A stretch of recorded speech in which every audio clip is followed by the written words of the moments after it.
Just making sure we're on.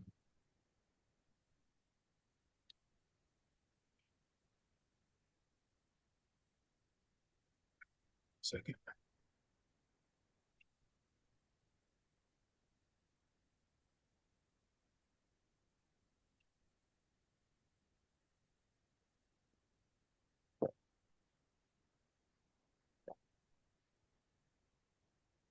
Okay.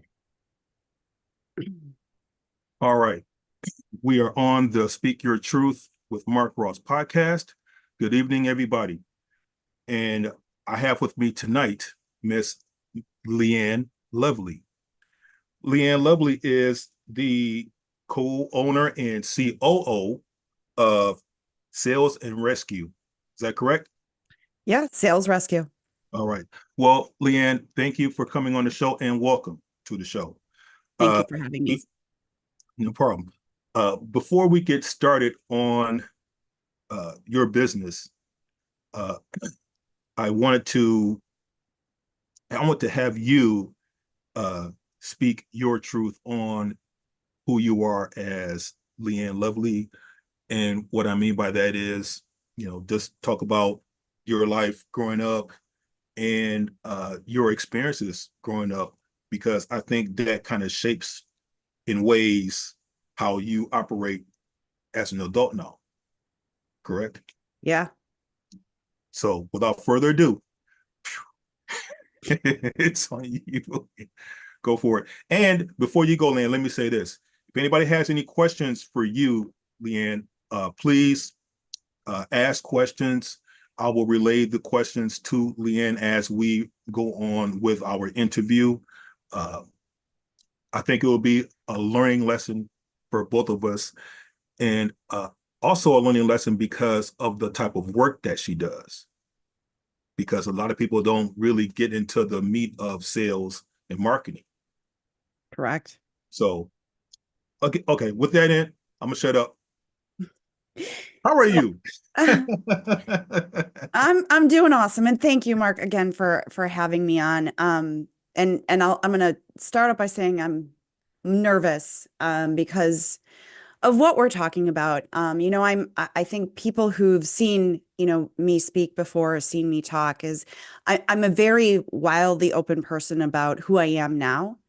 I've talked a lot about my mental health and where I'm at with that. I talk a little bit about, being diagnosed, but what I have not talked a lot about is, my childhood and then leading up to the decisions that I made to go into, enlist in the military. Mhm. And I came from not unusual, my parents divorced, and, so I lived in one crazy household and then a very structured household.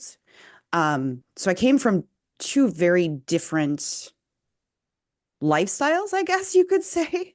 Mm. A mom who, for all intents and purposes, struggled with mental health, um, and was an amazing human, amazing mother, but yes, had a lot of her own demons and struggles. Mhm. And then I had a father who, remarried, and I lived in a household of very, what at the time seemed to me, rigid rules.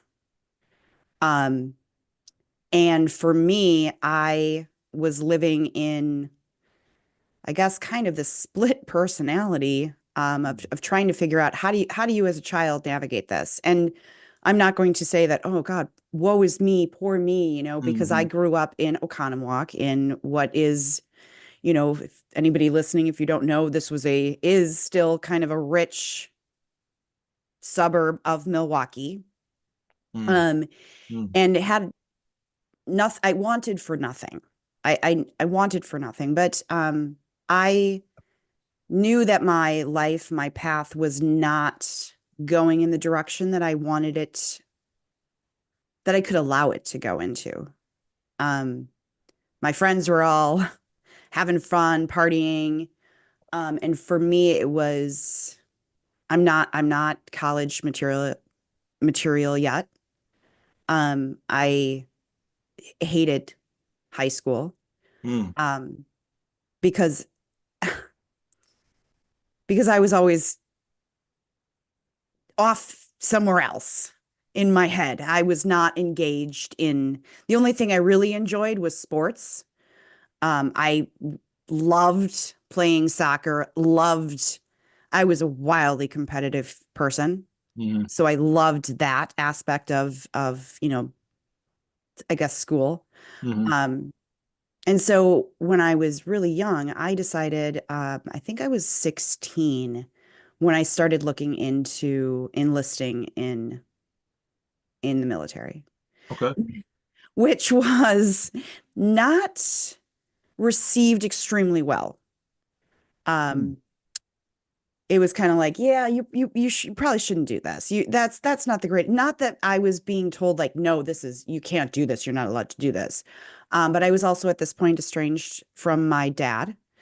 And so I had to go and basically get a signature from my parents, turning me over to the government. mm. Well, before you go into that, I want to ask you, you said that your dad was very rigid and your mom was struggling with mental health issues. How did you you said that you had trouble navigating, and I can understand how you would have trouble navigating that. I mean, how did you manage to deal with that? You at a really young age, you don't. Roll You with the punches? yeah, you just go with it and Yeah. try to understand. Kids they pick up on everything. Mm. Hmm. And when you're in the thick of it as a child, you don't understand what's happening. And now as a mother, I'm hypersensitive to like, well, if I say this, even if I'm being sarcastic, children don't understand sarcasm, especially my child, she's 6 years old. Yeah. You know, as they get older, they start to understand it. But kids they notice everything. When my mom was not doing well, I remember thinking to myself, well, and I had two brothers, and I remember thinking to myself, well, you guys go in the house first. And my brothers are like, oh, okay. And I remember, and I never said it to anybody, but I remember thinking, like, I don't want to walk in the house first. Like, what if I find her and she's dead? Mm. Now, it's not a normal thing to think when you're 10 or 11 or Right. 12 at any age. It's not normal to think that. And I didn't understand why I thought that. Hmm. But I knew that she was struggling.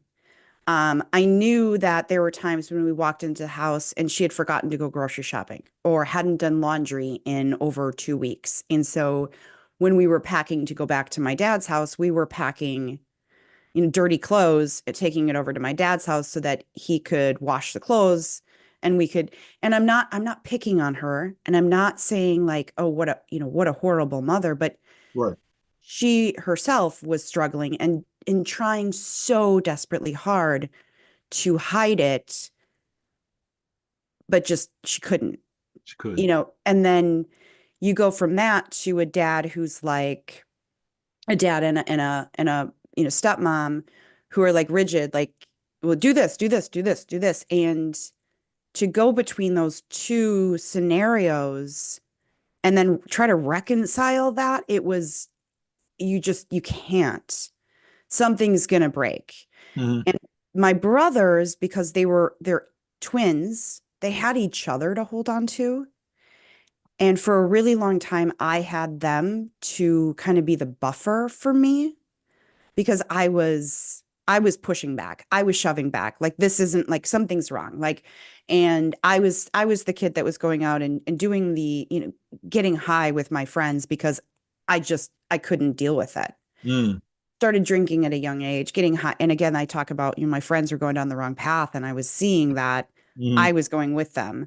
Hmm. Um, and so my brothers were the buffer. And then they, being 3 years older, went off to college. And that's when things started to fall apart. And When you that's went when to I college? started, when they went to Oh, when college. they went to, okay. Um, and that's when for me, I started seeing like this, I can't. I can't live like this, but I also am not college ready. Hmm.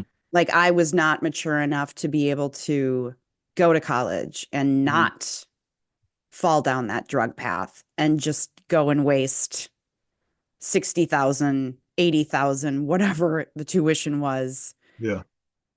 And so that's, kind of why it led me to, well, what other options do I have? You know, Leanne, I hear you on that because for me, I didn't go through, a depressed mother. Uh, she was angry a lot, but not going through, mental health issues to that point. But I noticed at 17, options wasn't too great for me, and I had to do something to get out of, you know, my frame of thinking. So that's why I, like you, chose military as an outlet because I just didn't see. I didn't want to go to school because, like you, I hated school too. And so college was out. It was just out, and I didn't want to be in Milwaukee anymore. So it's like, okay, I'll try the military. Right. Yeah. Right. Yeah. And at 17, coming from, a rich town that had two Black students in my entire high school Hmm. to Hmm. utter culture shock. Yes. Yes. Oh, But it was by far the greatest experience of talk my about that. life. Um, Now, but man, what branch of service did you go into, Leanne? I joined the Army National Guard. I'm So National Guard. Okay. I I was lucky enough that as soon as I enlisted, I was able to start going to my unit and start training and start learning. Hmm. Before basic training, before all that, I became a weekend warrior right away, which was really fun because I was 17 and had permission to check into a hotel and stay by myself because I was right next to, my unit. And, Right. I'm walking in at 17 with a note. And remember, this was what, 1999? Or Hmm. 1998. This was in 1998. So I'm walking with a little note from my parents saying that I'm allowed to stay at the Yeah. hotel. Yeah. And because I had the military, the credentials, the temporary credentials, they're like, "Oh yeah, you're with the unit," and blah blah. And they were letting me stay as a Right. 17-year-old by myself at the hotel, um and it was amazing. I loved, going into my unit every month, and yeah, it was great. I found something that I needed. Hmm. And I started to get away, and mind you, I also graduated, from high school a semester early so that I could start doing this. Um, but I found people who understood and cared. And I really enjoyed that aspect of, being with my unit and couldn't wait to, go to basic training and figure out how it all worked. I had no idea what was in store for me with the Oh. culture shock, with all of that. But I just knew that where my life was at that point was not healthy. I was watching friends do what they did, I guess, Hmm. at that time, Okay. drink, drugs, Okay. all kinds of, and unfortunately, while I was in basic training, one of our close knit friends in our group was in a severe car accident, nearly died, was in ICU. Um, they knew not to tell me while I was in basic training because that would have broken my heart. But, I came back to that. Sure. Um, so it's kind of that knowing that, I made the right decision to better my life in that sense. Hmm. Hmm. Um, and I wouldn't take back any experience that I Absolutely. Absolutely. But yeah. Hmm. Hmm. What was your job at the during your time in the National Guard? Yeah, I was an 88 Mike, a truck driver. Um, Okay. yeah, so and you can't tell by, looking at me right here, but if you saw me in person, especially back then, I was about 125 pounds. I'm just shy of 5'1". And truck drivers, they drive everything from Humvees to deuce and a Mm, half to 5-ton trucks. And you have to mm, be able to not only pop the hood on a 5-ton, a semi, mm. which pops up the reverse way. Okay. It doesn't, you can't just walk up to one and like open a hood. You have to actually pop it up the reverse way. Uh, And in order to do that, there's a bar on there that you pull and the whole thing pops up. But you got to have some like muscles to do this. So part of obviously being able to do this is you've got to be able to change a tire. And those tires, you stand next to them and they're practically my height. mm. Yeah, they're not little. They're not small tires. No, no, and Yes. there's a whole lot of them. Yeah. So please don't run over anything that shreds them all. Correct. But Correct. that was one of the big jokes. Was get and at that time my last name was Lentz. Oh, get Lentz to do it, and I'm like, oh come on guys, like really you're gonna what?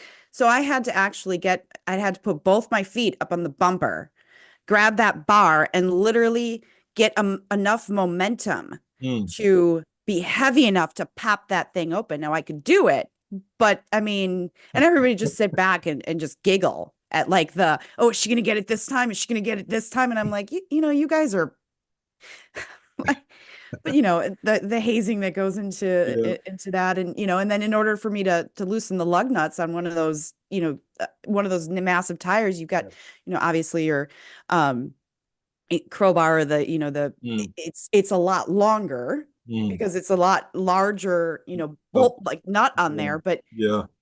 I just pop it on there and I stand up on that bar and just jump up and down on it until eventually I'd slide down because it was loosening. But I mean, yeah, it Pretty was, dangerous. yeah, well, Yeah, you gotta do what you gotta do. How safety long? first. I don't think that they teach that when it comes to changing a tire. Yeah, yeah. Yeah. How long were you in the National Guard? From the time I started training in my unit, probably about a year-ish, somewhere around in there. God, I mean, it's such a blur now, but yeah, about a year, a little over a year. Hmm.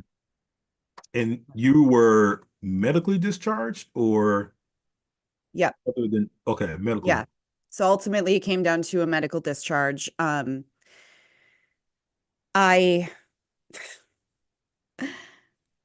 I did not know of the injury that I had. Um, it happened in training. I was, like I said, I had mentioned I was a soccer player, a diehard sports fanatic, Mm. loved, very athletic, but I suffered from shin splints. And Mm. in high school, you wrap your shin and you're like, yeah, coach, I'm good. Like, put me back in. It's not a big Yeah. deal. Like, it's a shin splint. But Mm. you will, after you play a game, you have a couple of days to, you know, recoup.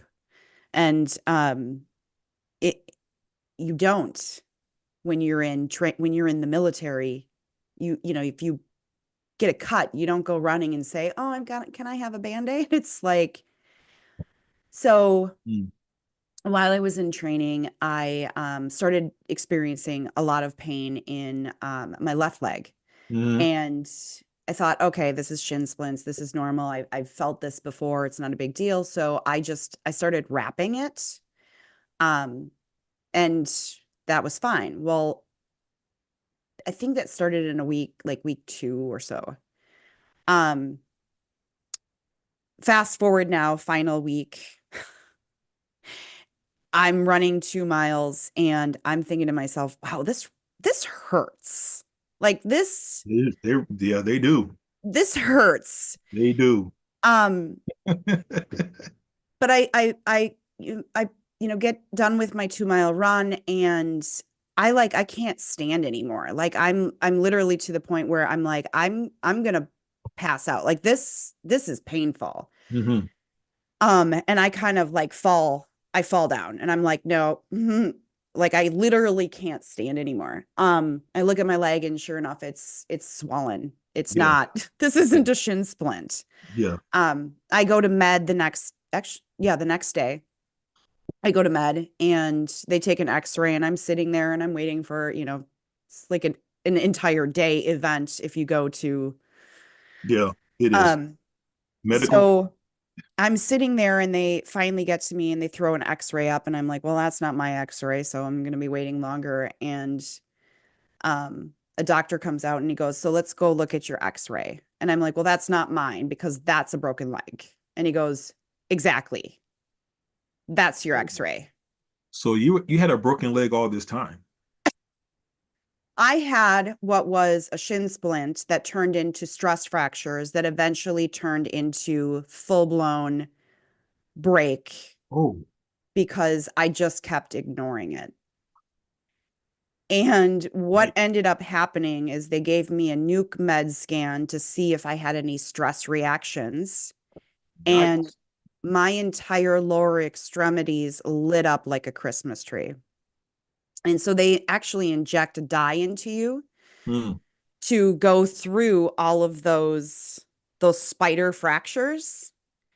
And because I had ignored it for weeks upon weeks, um, I caused basically my entire lower body to get minor, think of it like just minor, tiny little minute fractures.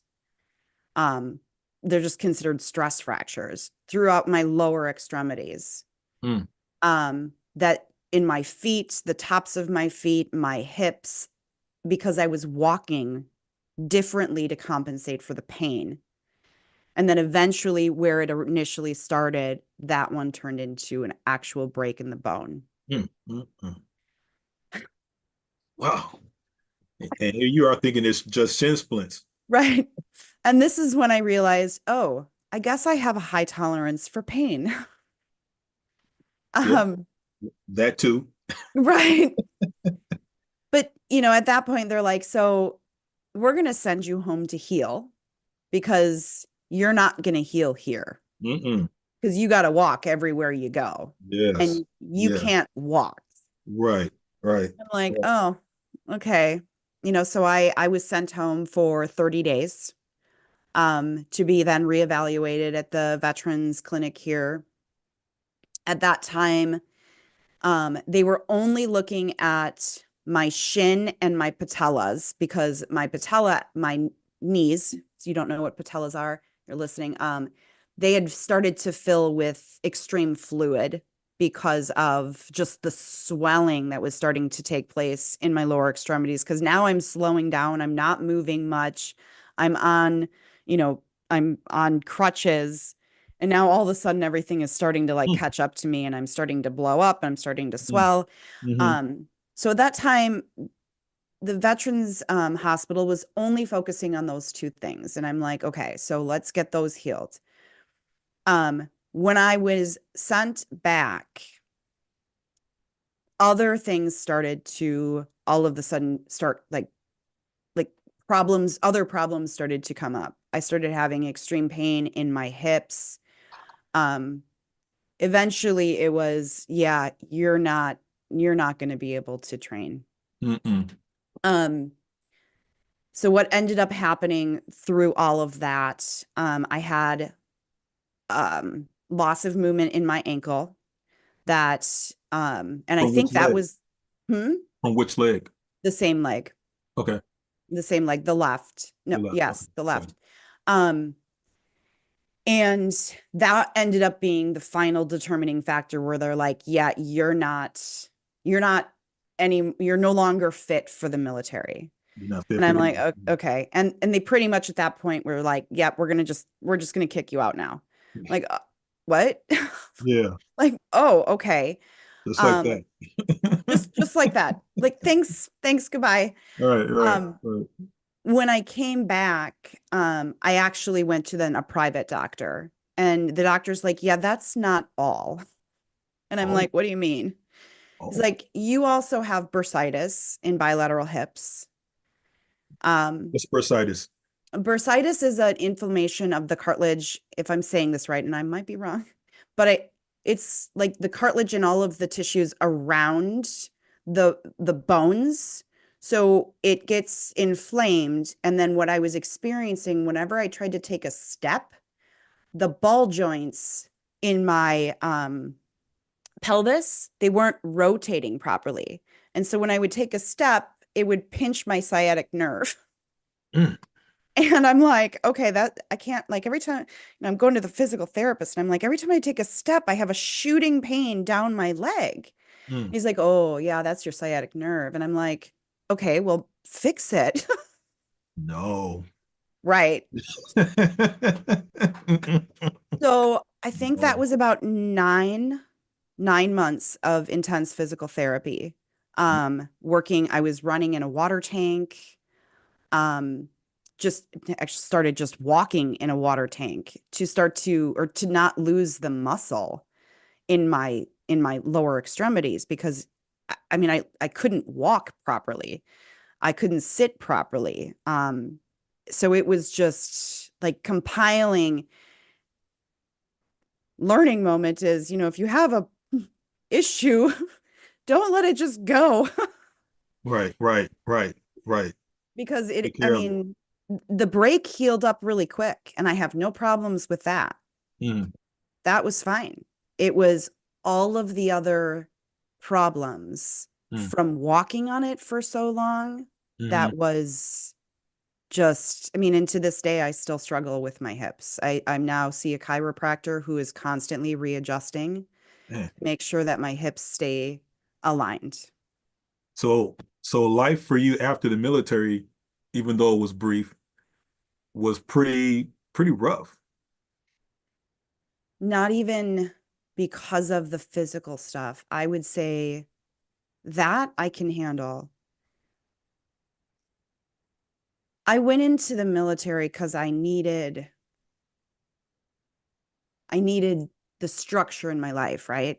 Mm, I needed, and when they just say, okay, thanks, bye, mm-hmm. and you're just thrown out, not only do you feel like a complete failure, Mm, mm-hmm. um, I had no structure. I had no idea what I was going to do. I had a boyfriend who at that point, proposed, but I couldn't sleep. Mm-hmm. I then they were putting me on sleeping pills to try to help with that, which then made me sick. Mm, And very, very quickly, my mental health just started to spiral. And I'm mm. not going to say it's because of the military. I'm going to guess that that was always an indicator from the fact that I had it in my family Okay. But the military experience brought it out, so quickly. or the severe disconnect, Yeah. the disconnect, and the shock that you had to go through, which real talk, Leighann, many of us had to go through that. Yeah. Even though I spent 4 years, but the break, it was traumatic, man, because we had to, and I was just telling this to Stephanie. I was just talking to her about this. The fact that I had to come to the realization that I'm not in the military anymore and that I had to unlearn certain habits and things and relearn what it is to be Mark Yeah. again. E- It was hard. Even that brief period of time for me, and even though I was young and I was like, God, I miss home so bad. I just want to be at home. I just want to be, there were periods of time, even when I was, I would be crying, like, I just want, but when I got home, I had, I didn't know what I was doing. I didn't know, I mean, everything I was doing every day for months was waking up, exercising, eating, marching, Mm-hmm. training. Mm-hmm. And then it was, oh, gee, sorry, you broke your leg. And, we told you not to complain. So you didn't. And thanks for your service. Goodbye. Goodbye. And you're just kind of like, wait, um, wait, I'm just going home. I'm just leaving. I'm just like, that's it. Like nothing else. Mm, mm, mm, Um, and the sense of failure, mm. the sense of like, well, but I really want to succeed. Like I really want to do this. This is what I was going to do for the next 6 years. Mm, And they're like, No, no, you're not. yeah, Sorry." yeah. And it's like, oh, Mm, okay. So now I have to realign my entire goals, figure out what I'm going to do with the rest of my life. I don't know what that looks like. right. And I had, friends that I tried to stay in contact with for a while, but they were on the military path Yeah, and I wasn't. right. And it was a very different, it was, yeah. And, Mm, somebody had once told me, they're like, oh, well, so you're a veteran. And I had repeated that to somebody. I said, well, I guess I'm considered a veteran now. yes, you are. And, but very clearly, I had somebody say, you are not a veteran. You didn't do anything. Bullshit. Don't call yourself that. Yes, you do. And from that day on, up until probably maybe 2 years ago, I didn't identify as a veteran. Mm, And I remember I was sitting at a table and they said, all the veterans in the room, please stand up. And I was looking around and I was watching, and um, one of the gentlemen at our table stood up, and I was clapping, and the person next to me goes, stand up. And I said, I'm not a veteran, I'm not standing up. And she goes, yes you are, stand up. And I'm like, I'm not standing up. um because it was attached to shame. It was attached to, well, I didn't do anything. I didn't I haven't served my country. I didn't do anything for my country other than go to training and break my leg and then get the thanks, but see ya. And so mm, for a long, long time, I didn't talk about it. I didn't identify that way.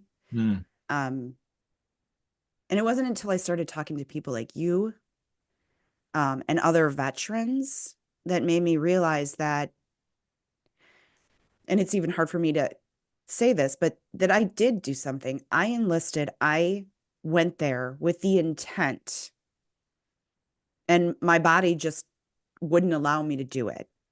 right. And if I was talking to somebody in my shoes, I would tell them to embrace that and accept that that's more than a lot of people do.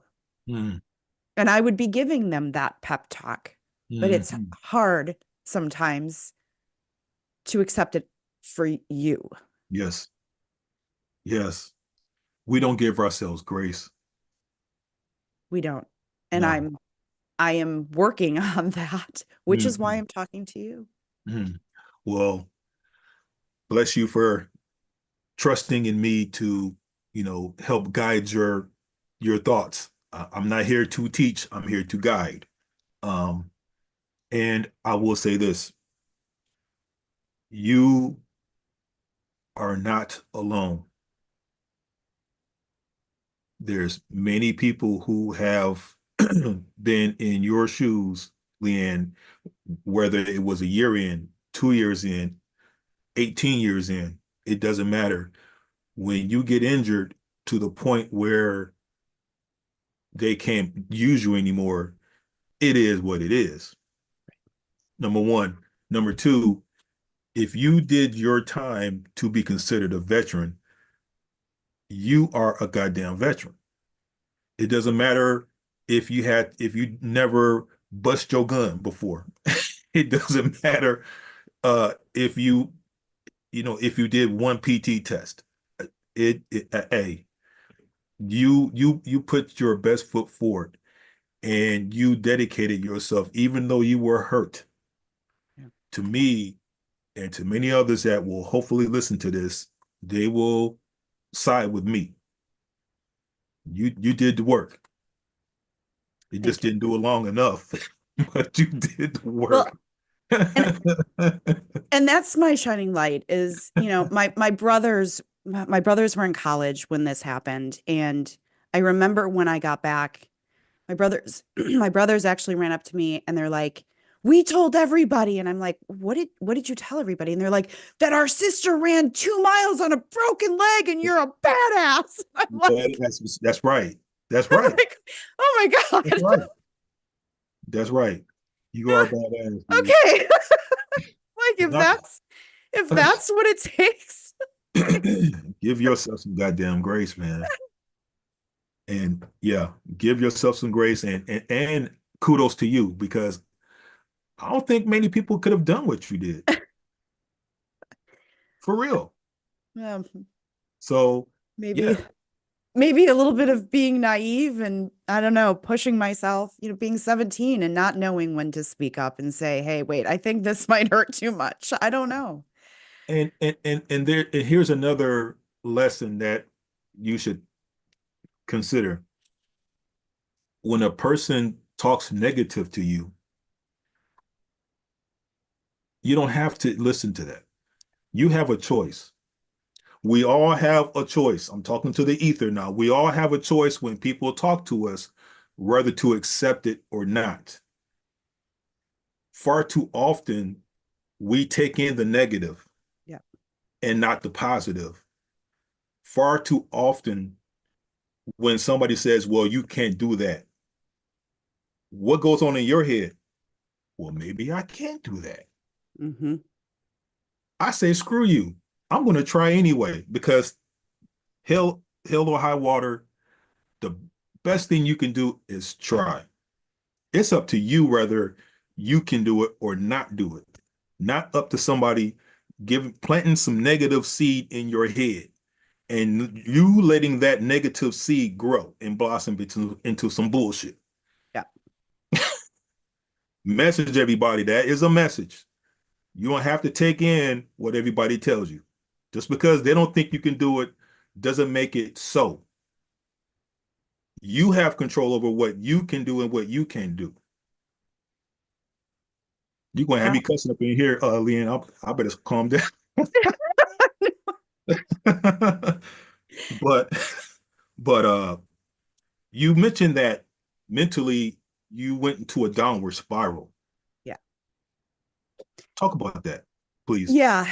So I didn't know it yet, but I was about to be diagnosed with bipolar disorder. And well, it took some time. Um, but you take away structure, and that's one thing that the military is amazing at doing is they give you structure. You go to bed at the same time, you wake up at the same time, you eat at the same time. Yes, I mean, you pee at the same time. everything is Granted, regimented. right. Everything. Everything is regimented, which leads me back to, my childhood. My dad was doing what he thought was the healthiest thing for me. He was being regimented in our routines, which is the most healthy thing for a child. Unfortunately, I was living in chaos and living with a dad who was regimented, and those two things just you can't have two ends of the spectrum. Sure, And so I do not blame, I do not blame my parents for anything. They did everything right that they could given the circumstances of their life and of the times. Um, but my dad had it right. Regimented, structured is what children need. And I'm not talking about like, your child steps out of line and you slap them across the face. No, I'm talking about they wake up at the same time, you give them breakfast, you take them to school, you pick them up, you feed them at the same time, they go to bed at the same time. That is actually extremely healthy for a child.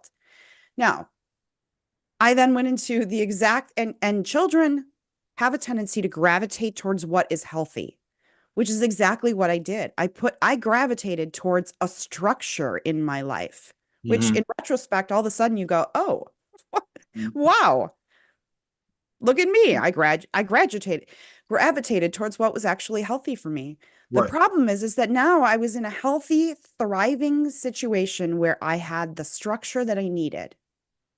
But I didn't realize that was what I needed when I came out because I just abruptly come out, move in with my, boyfriend, and now I'm struggling to figure out, well, what do I do? I've got to get a job. And so I got a job immediately working at, a factory because I needed a job right away.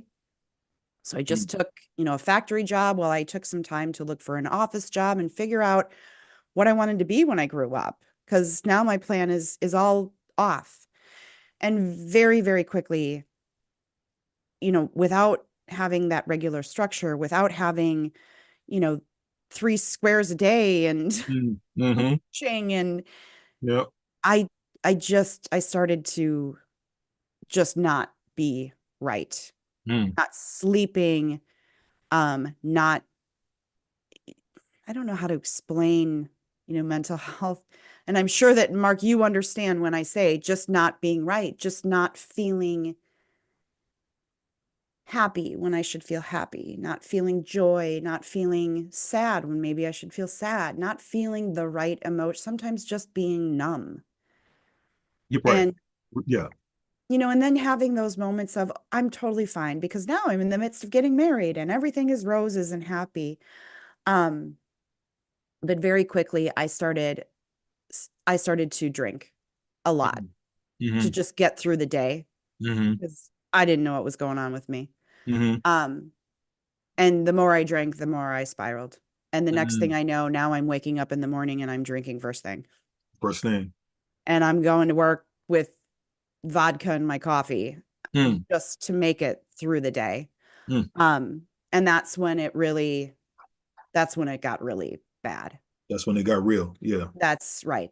And Yeah. that's when you kind of look back at your life and go, wait a second, I'm like 22 years old and I'm drinking starting like first thing in the morning so that I can just get through the day. Mm-hmm. Like the first thing I do when I walk in the house Mm. is go to the vodka and I'm drinking it straight. Like, Yep. so Yep. Yeah. after suicide attempt, being locked in, being put in a mental health institution, and then being told you obviously have some major depression going on. I think by that time I had been in, seeing psychiatrist after psychiatrist, obviously not disclosing that, oh, by the way, I'm an alcoholic, or maybe I am, maybe I'm not. I just drink a lot. Mm. Um, it finally came to a head with divorce, all the things. We had bought a house in between this, you know, the relationship had fallen apart. We'd gotten married, now bought a house. The relationship's now falling apart. We're getting a divorce. And just things were, in such a short period of time, I had started, a life, ended a life, and now I'm not ended a life, but, ended the marriage. And my parents were pretty much like, what are you doing? Um, and it was either I'm going to die at my own hand, Mm-hmm. or I'm going to get help. And I finally was able to find a psychiatrist that understood what was going on, that diagnosed me with rapid cycling bipolar disorder, that exhibited homicidal and suicidal thoughts, Mm-hmm. as well as experienced mania and depression, sometimes within the same day. Um, Mm-hmm. Mm-hmm. With and the he testing literally, and everything. he literally said to me, I know exactly how to treat you, but I will not treat you if you are drinking or drugging. And I'm like, whatever. On Christmas The day before Christmas Eve, I was sitting at a bar with my best friend in the whole entire world. She is like a sister to me and still is to this day. She's like, I'm going to take you home. I'm tired. I want to go. And I threw her against the wall and put my hands around her neck and said, don't ever, sorry, I almost swore, don't ever take my drink away from me. And she's like, peace out. You're on your own. And she left me, and it was like -2 degrees out. Mm, Somebody saw me walking home with a leather jacket on and was like, oh, I'll pick her up and drop her off. And they did. The day after Christmas, I quit drinking because she called me and had to tell me what I did to her. I didn't even remember. mm, And that's when I quit drinking for over over a year, got on the right regimen of medication. Obviously, she's still my best friend in the whole entire world. Like I said, she's like a sister. She forgave me. But the fact that I could the fact that I could harm somebody without even remembering because I had gotten so far out of control in such a short period of time is no, never, ever again. mm, I went on medication. It took a while for us to find the right regimen. And I mm. have been on medication now since I was 22 years old and have never gone off my medication. Amen And to I that. have been stable for over, I think it's about 18 years now. Amen to that. Yeah. But the journey to get where I am and the journey of how I got where I was started with that unraveling. I don't place blame on any one thing, but, and I will say that it has made me a wildly strong human being, observant, Hmm. and very self aware because I will never hurt another human being. I will never, ever put myself in a position where I could do that to somebody else. Mm. I'm 43 years old and I'm ashamed of how out of control that I could have gotten or that I would have remained had I not gotten help when I did.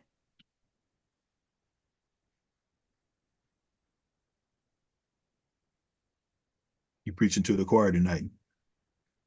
You preaching to the choir, Leighann, because yeah, I'm feeling that.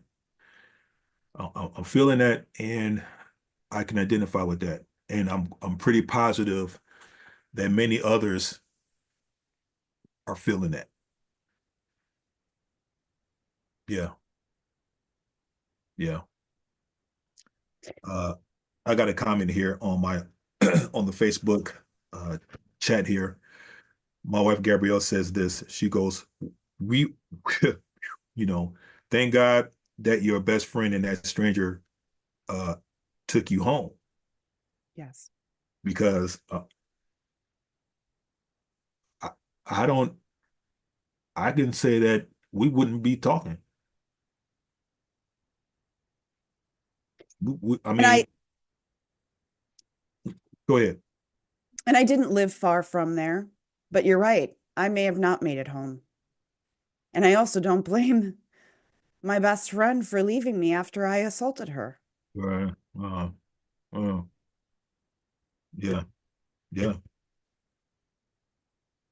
Angels are real, Leanne. Yes, they are. And that's why I am open to talking about this. I'm Mm-hmm. open to talking about my mental health Mm-hmm. because if I can help one other person, if there is any way that I can do that to let somebody else know that they're not alone, Hmm. that there are people out there like myself that have successful businesses now who have, run a business now despite the fact that yeah, I was once that person. Yeah. I'm not anymore. Amen. Amen to that. Speaking of successful business, what got you started with your business journey, Leighann? I went to school. I did eventually, go to school through all of this. I eventually made my way and got my bachelor's degree in business with an emphasis in human resource management. I Okay. have a love for people. I have a love for understanding people. And again, I think that it makes sense. I went through a period of time of researching everything I possibly could about humans and the way they tick and what drives people decision making processes and even the mental health aspect of that. So um, a couple of years ago, I had the opportunity to either go back to corporate America after being actually let go from a corporate job. Um, the day after my boss had told me how awesome I was and how I had paid for my seat for another year, he then called me on a Thursday and said, I have to fire you. And I said, this is a funny joke. And he goes, no, sorry, I really do. And I'm like, Oh, okay, this is strange. oh, Yeah. So, okay. and the next day I had two job offers.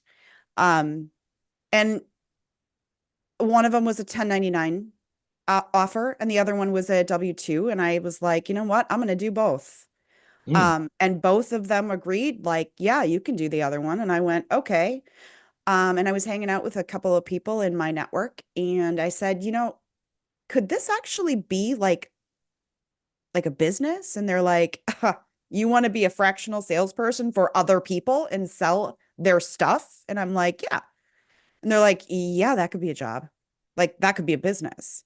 mm, And 2 years later, I have now merged with another company. So we are now I'm a co-founder of Sales Rescue, and we help businesses with their sales and marketing to help them grow and scale.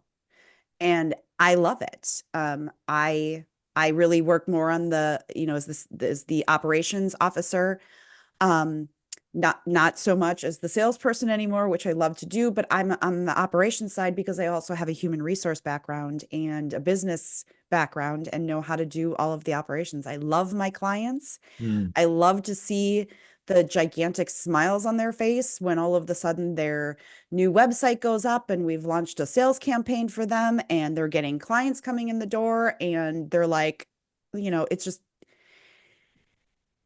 I just love, I guess maybe it's a little selfish, but I that it really fills my cup and mm. I love to, yeah, I A love, wise man told me, if you love what you do, you'll never have to work another day in your life. yes. And I will tell you that for the most of the time, I do not feel like I'm working. However, if I have to do accounting and Mm. on those days, I'm like, I'm not going to go to work today. Yeah, yeah. So you said you're a co-founder. Is your husband in No, the business with it? Okay, okay, okay, no, okay. no, no. My partner is a serial salesperson. He could sell ice to an Eskimo. He is brilliant on the sales side. He is out there every day, talking to people, which is why, I've kind of stepped into more of the operations aspect. So yeah. And then we have another salesperson who's out there.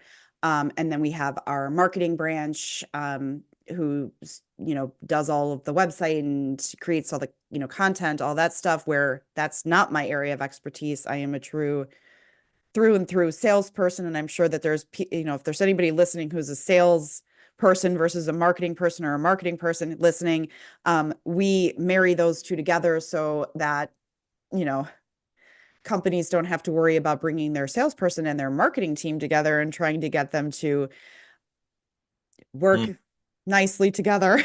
mhm, mhm, mhm. That's cool. So you don't have a problem with managing your work, your family, and your mental health?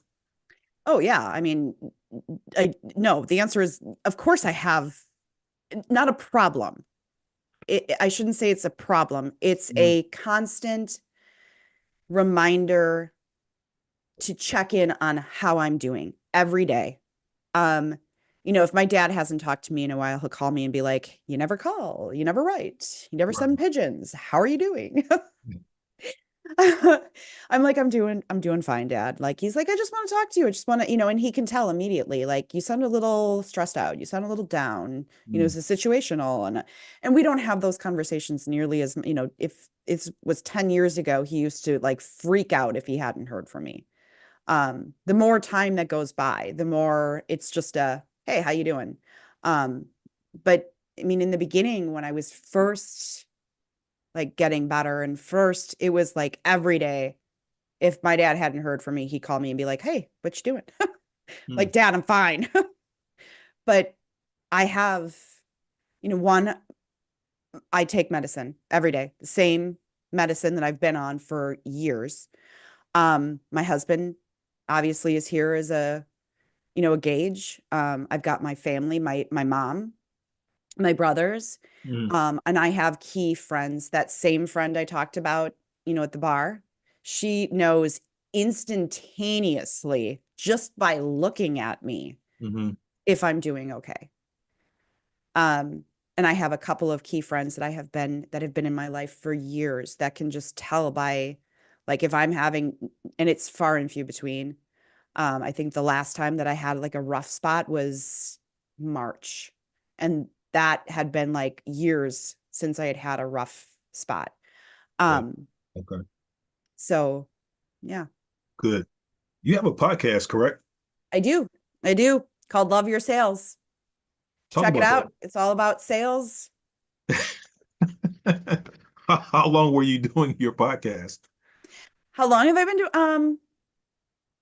It's been about a year now. Mm. Yeah. I think we're on episode like 36, 37. And then prior to that, when I had the Let's Talk HR Humanizing the Conversation, which was more about like talking about humans, talking about mental health, talking about how to treat humans more like humans. Mm. So Nice. Nice. So I want to ask you this. Based on your life experiences, Leighann, what would be your message to someone that that's suffering in silence? ugh,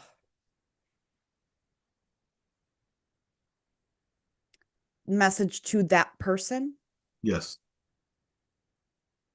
such a hard one. It is, there are people out there who know exactly what you're going through. And the only way you're going to be able to get help Mm. is if you speak up. Mm. Mm.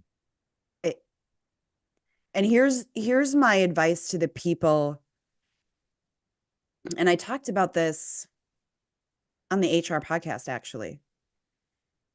To the people, because there's always somebody who notices, but is afraid that if they say something, they're going to offend Mm. or embarrass. But simply saying, "Hey, Mark, you know, if you ever want to talk, or if I can ever help you with anything, let me know." You're not being invasive. You're not being, but if sometimes we just recognize that maybe there might be hurting and they understand that there are people who actually care. Because at times when we get that way, when we just want to disappear and we just don't want to be seen, sometimes we think that the world doesn't want to see us. That's not true. And there are people who have gone through it. There is somebody who has gone through what you have gone through. Mm. But if you never, ever talk about it, Mm. you'll never find that person. Mm. And trust me, what I have found out is that when I bring up even sometimes the strangest topic, all of a sudden I hear somebody go, "Oh yeah, yeah, you know what? I know somebody." who went through that. And I'll go, seriously? Mm. Or silence is silence is deadly. Yeah. Yeah, it is. And during my discovery, I've found that there are a lot of people that are suffering in silence. Many of us, we think we got it together. We think that we can, endure the storm all by ourselves. But the reality is, you can't. No, None of us can. no. At some point in your enduring, you have to drop that baggage. You got to drop it. Whatever it was or is that's holding you back, understand you are holding it. Nobody's holding it. Mm. You are. You know the phrase that um they talk about raising children and people go, well, it takes a village. Believe it. Yeah. Right. I refer back to that because nobody does anything. I shouldn't say nobody. Few people become wildly successful or are raised alone. No, not you think that people become wildly huge and successful. None of them did it alone. Mhm. All of them had somebody, all of them. Mhm. And the other phrase that came to mind when you were talking was, I don't want to be a burden. Hmm. I hear that all the time from people who are like, well, I just haven't been feeling well. And Yeah. I don't want to burden you Yeah. with my issues. Yeah. No, here's the thing. If you're in my life, you're in my circle. Mhm. Even if you are on the outskirts of my circle, the Mhm. burden is that if we ever lost you, we would all sit back and wonder for the rest of our lives what we could have done to help you. That part. So, Yes. Yes. you coming and saying that you need help, that's not a burden. Mm-mm. At The all. burden is if we lost you because you said nothing. Hmm. Yes. Yes. What's next for you in your journey? Living the dream, I guess. It's one day at a time. I have a 6-year-old. She's adorable. Um, I have a growing and thriving business. Um, and just enjoying life. That's where I want to get. I want to get to a point where um, less stress, enjoying life, Mm. enjoying more time with my daughter. Hmm. Hmm. I think most entrepreneurs Yeah. want the balance, right? Yeah. Yeah. They want more time. However, how you break that down, that's up to you. But the thing that entrepreneurs want more of is time. Mhm. Realization is we don't have time. We don't have a lot of that. So we need to start making the most out of every opportunity that comes our way, Yeah. right? Um, yeah. I don't consider myself an entrepreneur, uh, but I do I feel that we need to prioritize things, make certain people in our circle a priority. And one thing that I always stress in this platform is to make your mental health a priority. We have to make our mental health a priority. I don't know how that would work for you, but for me, for example, it took self-realization that I was broken Hmm. and I had to get help because I was like you. If I would have stayed down that path, I wouldn't be here because I tried to take my life on a few occasions. Yeah. You know, uh, we just need to make our personal journey with mental health a priority. We really, really, really do because we we devote so much energy to everybody else and every other thing except the thing that matters the most. We need to be selfish about our mental health. We need to take some time out for us, not It, everybody else, us. yes. Us, everybody, us. You can't help anybody. You can't continue to function if you're not mentally healthy. Yeah, yeah. Right. So it's like the blind leading the blind. Hmm.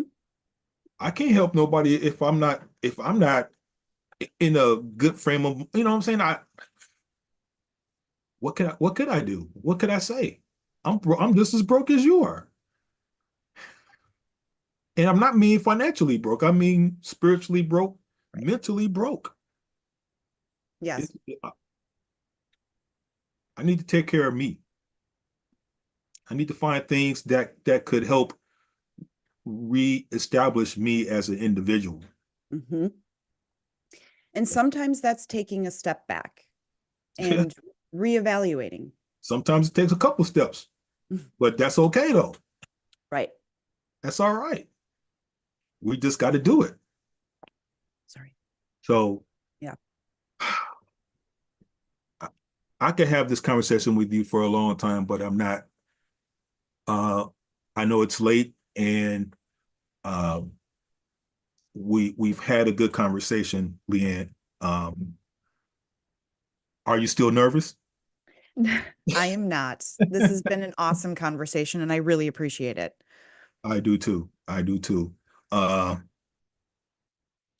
I really appreciate your transparency during our conversation, and I saw, you were getting very uh, emotional at times, and rightfully so, because speaking about this, from what you told me, was new. This is Yes. this is new. This is new turf for you. You talk about sales and building brands and things of that nature, but it's a different animal when you talk about yourself, doesn't isn't it? Yes. And, I've talked about myself. I haven't gone this deep. Mm-hmm. Mm-hmm. Well, you did today. I did today. Good job. Thank you. And thank you for making it comfortable. Yeah, that says a lot coming from you. Yeah. Well, to that end, I am going to wrap up this show for tonight, Leighann, and I really do appreciate having you take the time to speak with me finally, because we tried to do this before some time ago and somebody got a little occupied. Yep. 6-year-old. What I Yeah, think I yeah, had something going on with my daughter. yeah, I think Yeah. so. So it took us a while, but we got here. We got Yes. here. Yeah. And Thank you so, again, Mark. Truly, this has been a therapeutic mm, conversation. that's what I want to hear. No, my job here is to guide. I'm not a teacher. I'm just a guide. So, with that being said, Leighann and everybody else that's listening, my name is Mark Ross, and this is the Speak Your Truth with Mark Ross podcast. Thank you guys for listening, and remember, self-care is important. So, please make your physical health and your mental health a priority. every day first. Good night, everybody, and good night, Leighann.